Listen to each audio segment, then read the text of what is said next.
जय हिंद to all of you. मैं अंकित वाजपेयी एक बार फिर से आपके बीच, और यहां पर हम डिस्कस करने वाले हैं इतिहास के सबसे महत्वपूर्ण प्रश्नों को। आपका क्वेश्चन अटेम्प्ट करने का तरीका बिल्कुल वही होना चाहिए जैसा कि मैं हमेशा बोलता आया हूं। आपको वीडियो को पॉज करना है, आंसर देना है, फिर आगे बढ़ना है। तो सबसे पहले सवाल की तरफ हम बढ़ेंगे और सबसे पहला सवाल हमारा है, वास्को डिगामा कालीकट किस वर्ष आया था? ऑप्शंस आपके पास हैं 1350, दूसरा ऑप्शन है 1498, तीसरा ऑप्शन है 1530 और चौथा ऑप्शन है 1612। तो अगर हम बात करें वास्को डिगामा के भारत आगमन की, तो ये भारत में 1498 ईस्वी में भारत के पश्चिमी तट में वहां पे बंदरगाह था कालीकट, वहां पर उतरा था जो आज का केरल है। और ये भारत आने वाला वास्को डिगामा एक पुर्तगाली यात्री था। और भारत में हम बात करें सबसे पहले आए भी कौन थे यूरोपियों में, तो यूरोपियों में भारत में सबसे पहले आने वाले भी पुर्तगाली ही थे।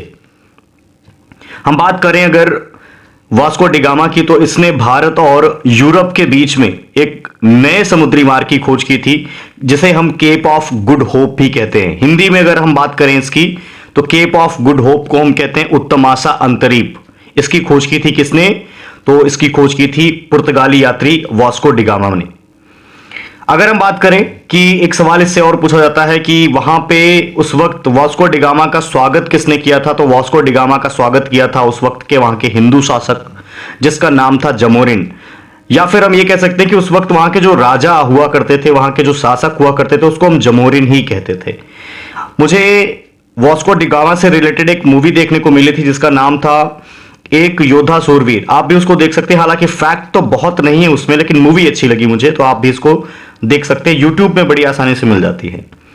चलते हैं हमारे दूसरे सवाल की तरफ, और दूसरा सवाल हमारे पास कुछ ऐसा है, लंदन में ब्रिटिश ईस्ट इंडिया कंपनी के गठन के समय भारत का मुगल बादशाह कौन था? ऑप्शंस आपके पास हैं अकबर, दूसरा ऑप्शन है जहांगीर, तीसरा ऑप्शन है शाहजहां और चौथा ऑप्शन है आपके पास औरंगजेब। तो हम बात करें यहां पे, सही जवाब जो है, सही जवाब है अकबर। और अकबर का रूलिंग पीरियड था 1556 से 1605। 1556 से 1605 अकबर का रूलिंग पीरियड था। और उसी वक्त इंग्लैंड में लंदन के अंदर ईस्ट इंडिया कंपनी की स्थापना की गई थी, और ये डेट थी 31 दिसंबर 1600 ईस्वी। तो 31 दिसंबर 1600 ईस्वी में लंदन में ईस्ट इंडिया कंपनी की स्थापना की गई थी, ब्रिटिश ईस्ट इंडिया कंपनी की स्थापना। अच्छा, ये भी पूछ सकते हैं आपसे कि जब ब्रिटिश ईस्ट इंडिया कंपनी की स्थापना की गई थी, तो वहां पे उस वक्त किस महारानी का शासन था? तो उस वक्त वहां की जो महारानी थी वो थी एलिजाबेथ प्रथम। और यहां पर एक शाही चार्टर के द्वारा कंपनी को 15 सालों के लिए पूर्वी देशों में व्यापार करने का एक अधिकार दिया गया था। और उस वक्त जो कंपनी यहां पे शासन करने के लिए, व्यापार करने के लिए आई थी, उसका मकसद केवल और केवल क्या था? केवल और केवल व्यापार करना उसका मकसद था। उसका मकसद ये बिल्कुल भी नहीं था कि किसी के भूभाग पर अधिकार किया जाए, कब्जा किया जाए। लेकिन उन्होंने हमारी कमजोरियों का फायदा उठाया, और जैसा कि हम लोग हमेशा लड़ते रहते हैं, मैं हिंदू, तू मुस्लिम, तू सिख, तू ईसाई, करते रहते हैं हम लोग, इस चक्कर का फायदा उठाया अंग्रेजों ने, और वही अब फिर से हो रहा है। अगर ऐसे ही चलता रहा तो हमारा देश फिर से टूट जाएगा। तो कहने का मतलब यह है कि भारतीय बनिए और जातियों में, समुदायों में, वर्गों में नहीं बटिए ना। चलते हैं बाकी हम अगले सवाल पे। तो अगला सवाल हमारे पास है, भारत में पुर्तगाली सत्ता का वास्तविक संस्थापक किसको माना जाता है? तो भारत में पुर्तगाली शक्ति का वास्तविक संस्थापक हम अगर बात करें, ऑप्शंस आपके पास हैं वास्को डिगामा, अल्बुकर्क, तीसरा ऑप्शन है अल्मीडा और चौथा ऑप्शन है नीनो डी कून्हा। तो सही जवाब की अगर हम बात करें तो सही जवाब है Alfonso de Albuquerque. Alfonso de Albuquerque, इसने भारत में पुर्तगाली सत्ता को पूरी तरीके से स्थापित किया, और वहां पे जो बीजापुर के आदिल शाही सुल्तान हुआ करते थे उनको हराया, और हराने के बाद गोवा पर अधिकार कर लिया था। और गोवा पर अधिकार करने के बाद इसने वहां पे नौसैनिक प्रभुत्व को स्थापित किया, और साथ ही साथ पुर्तगाली सत्ता को भी स्थापित किया। ऑप्शंस की अगर हम बात करें यहां पे, तो हमारे पास ऑप्शन बिल्कुल अल्बुकर्क मिल जाता है, तो इसका सही जवाब अल्बुकर्क है। और वास्को डिगामा की अगर हम बात करें, तो ये वो पुर्तगाली व्यक्ति था जो भारत में आया था, और इसका स्वागत जमोरिन ने किया था।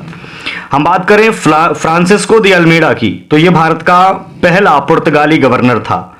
और नीनो डी कुन्हा की अगर हम बात करें तो इसके समय में ही 1530 ईस्वी में गोवा को पुर्तगाली मुख्यालय बनाया गया था।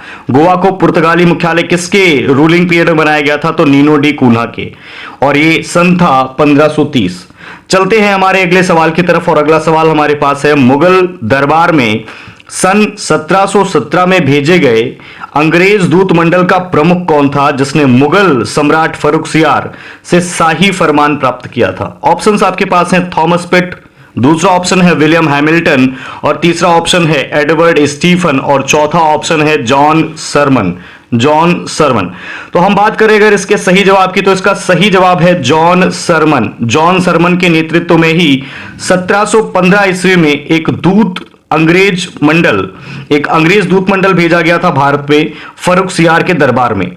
यह 1715 में चला था और 1717 में फर्रुखसियार के दरबार में पहुंचा था। और इस दूत मंडल का जो नेतृत्व कर रहे थे वो कौन कर रहे थे? सर जॉन सुरमन या फिर सरमन। इस दूत मंडल में कई सारे लोग शामिल थे, जैसे कि एडवर्ड स्टीफेंस भी इसका हिस्सा थे, और एक अंग्रेज चिकित्सक जिसका नाम था विलियम हैमिल्टन। जब ये लोग फर्रुखसियर के दरबार में पहुंचे थे तो इस वक्त फर्रुखसियर जो है एक बहुत ही भीषण घाव से जूझ रहा था। उसको एक ऐसा जानलेवा घाव हो गया था जिसका इलाज उस वक्त नहीं हो पा रहा था, और जो ये अंग्रेज चिकित्सक गया था इसने इसके घाव का इलाज कर दिया, जिससे फर्रुखसियर बहुत ज्यादा प्रभावित होता है और अंग्रेजों को भारत में कहीं पर भी व्यापार करने की अनुमति दे देता है। साथ ही साथ अगर हम बात करें तो वहां पे अंग्रेजी जो सिक्के थे उनको भी वैलिड कर देता कि अब ये सिक्के भी भारत में माने जाएंगे, इनका भी प्रचलन होगा, ये भी चलेंगे।